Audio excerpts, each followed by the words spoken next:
ఎన్నికలు రేపు సాయంత్రం ఈ సమయానికల్లా వాస్తవాలు బయటకు వస్తాయి. ఈ వాస్తవాలు బయటికి రాకముందు నిన్న మీరు చూసినట్టయితే ముఖ్యంగా మొదటి ఏంటంటే మనం అందరం కూడా తెలంగాణ రాష్ట్రంలో మన భువనగిరి పార్లమెంట్ నియోజకవర్గ ప్రజలందరికీ కూడా నేను కృతజ్ఞతలు తెలియజేసిన. ఎందుకంటే హైయెస్ట్ పోలింగ్ శాతం నమోదు చేసిన 77% పోలింగ్ శాతం నమోదు చేసి భువనగిరి ప్రతిసారి భువనగిరి పార్లమెంట్ ముందంజలో ఉంటున్నందుకు దీనికి కారణం పాత్రికేయ మిత్రులు కూడా వాళ్ళని చైతన్యవంతులు చేసి వాళ్ళని ఓట్లు దాకా తీసుకురాగలిగిన దాంట్లో మీ వంతు కృషి కూడా ఉందని నాకు తెలుసు. ఎందుకంటే మీరు చేసినటువంటి ప్రచారం కానీ మీ పత్రికల ద్వారా ఎలక్షన్ కూడా ఇంపార్టెన్స్ తెలియజేసి ఈ పర్టికులర్ చైతన్యవంతమైన గడ్డ మన భువనగిరి జిల్లా. ఇక్కడ ఓటింగ్ శాతం కూడా పెరగడం చాలా మంచి పరిణామం.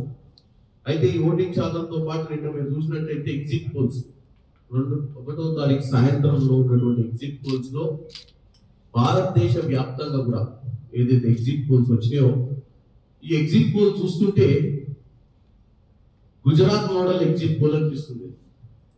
ముఖ్యంగా భారతదేశంలో షేర్ మార్కెట్ కి సంబంధించిన బ్రోకర్లంతా గుజరాత్లో షేర్ మార్కెట్ ని గత 24-48 గంటల నుంచి సెన్సెక్స్ ని కానీ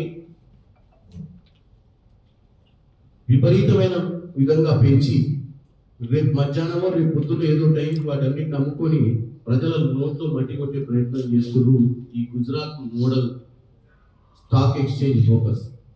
వాళ్ళ ఇన్ఫ్లుయెన్స్ తోటే మీడియా ఛానళ్ళు కూడా ఎగ్జిట్ పోల్స్ ని ఎగ్జాజరేటెడ్ గా అంటే అనుకున్న దానికంటే కూడా ఎక్కువగా ఎగ్జిట్ పోల్స్ చేయడం జరిగింది. ఇండియా టుడే యాక్సిస్ అనేది మీరు చూసినట్టయితే గతంలో కొంచెం మొత్తంతో పేరున్నటువంటి సర్వే, దాంట్లో తెలంగాణలో 4 సీట్లు అంటున్నారు కాంగ్రెస్. నేను ఇప్పుడు మాట్లాడుతున్న రేపు సాయంత్రం ఇదే సమయానికి తెలంగాణలో కాంగ్రెస్ కి 4 సీట్లు వస్తాయా, 10 సీట్లు వస్తాయా, 12 సీట్లు వస్తాయో తెలుస్తాయి. ఎందుకంటే ఒక రెప్యుటేషన్ ఉన్న సంస్థను కూడా ఈరోజు, ఎందుకంటే పక్క రాష్ట్రాల గురించి మనం మాట్లాడుకుంటే ఇక్కడ కూర్చొని దాని మీద అవగాహన ఉండకపోవచ్చు. మనకు హిమాచల్ ప్రదేశ్ 4 సీట్లలో నేను ఇవాళ పొద్దున మాట్లాడితే 2 సీట్లలో కాంగ్రెస్ వచ్చే అవకాశం ఉంది. సిమ్లా సీట్ల కంగనా రావత్ కూడా ఓడిపోతుంది మండీలో. అక్కడ విక్రమాదిత్య అని చెప్పి వీరభద్ర సింగ్ కొడుకు గెలవబోతుండు. సిమ్లాలో నా మిత్రుడు వినోద్ సుల్తాన్పూర్ గెలవబోతుండు. కానీ 4 సీట్లు బీజేపీ చూపించినటువంటి పరిస్థితి ఉంది. అంటే కొన్నిటి మాత్రమే నేను శాంపుల్ చెప్తున్నాను.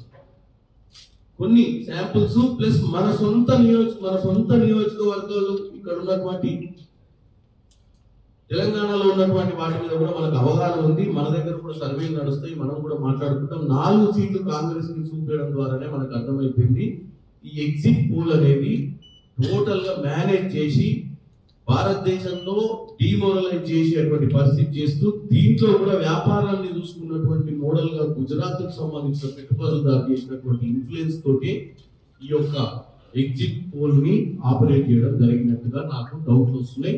దాన్ని రేపు సాయంత్రం కల్లా మనకు తెలిసిపోతుంది సెన్సెక్స్ ఎంత పడిపోతుందో, ఎంతమంది జీవితాలు ఆగమైపోతాయో 24 గంటల్లో ఈ షేర్ మార్కెట్ ద్వారా ఈ ఎగ్జిట్ పోల్స్ మీద ఏం ప్రభావం ఉందో. భారతదేశంలో మీడియా సంస్థలు ఎట్లా పనిచేస్తున్నాయో కొన్ని పెద్ద పెద్ద మీడియా సంస్థలు, నమ్మకమైన మీడియా సంస్థలు అనేది తెలిసిపోతుంది. For more videos like this, subscribe Big TV channel.